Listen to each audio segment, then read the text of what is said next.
Ustadz, bagaimana kalau puasa Daud bentrok sama hari Jumat? Apakah lanjut puasanya atau tidak? Boleh puasa hari Jumat kalau kebetulan orang itu memang sedang puasa Daud. Puasanya hari apa kemarin? Rabu.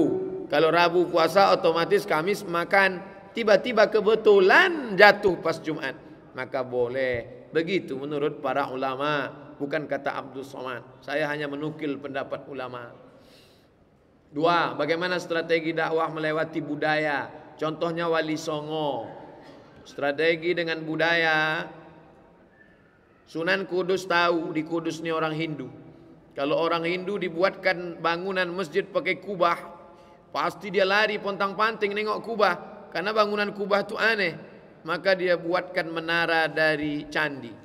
Sampai hari ini candi Menara Kudus seperti candi Muara Takus. Akhirnya orang Hindu nengok,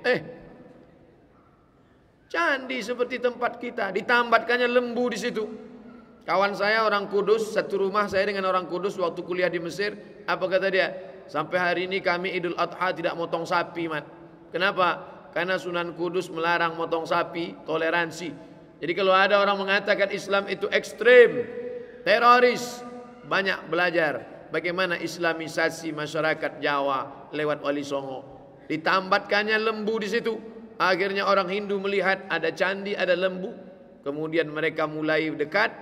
Dia tahu orang Jawa ini suka nyanyi-nyanyi. Maka dibuatkannya gending, gamelan, tapi lagunya lagu solawat. Solawat-solawat isinya. Itulah yang kita dengar. Sampai hari ini orang Jawa suka solawat-solawat. Masjid-masjid yang ada di perkampungan pemukiman orang Jawa di Riau ini, itu banyak solawat-solawat. Ini adalah islamisasi lewat budaya. Yang tak boleh itu adalah memperturutkan budaya sehingga agamanya kalah. Itu tak bisa. Mentang-mentang ceramah ke Papua lalu kalah agama, diikutkannya budaya Papua. Boleh sholat pakai koteka. Itu tak betul. Agama tak boleh kalah. Agama itu yang merubah budaya, tapi dengan cara lembut. 3. Kita zikir jahar, kemudian ada orang sholat. Apakah berdosa kita zikir jahar? Tidak, karena zikir tak mengganggu orang sholat. Adapun yushawish, hadis tentang yushawish, syukran, hadis tentang mengganggu katanya, itu kalau perbuatan mengganggu itu menyanyi-nyanyi, tasfik, bertepuk-tepuk tangan. Adapun subhanallah, karena sholat itu zikir. Sedang ini juga zikir. Zikir dengan zikir tak akan mengganggu. Sama zikir, bedanya bacaannya saja. Maka dia tak mengganggu. Kecuali zikir sambil mengejek, itu baru mengganggu. 4. Apakah betul dulu ada pemimpin kafir yang memimpin mayoritas Islam? Tak ada. Yang diceritakan Nusron di ILC itu adalah di komunitas orang kafir.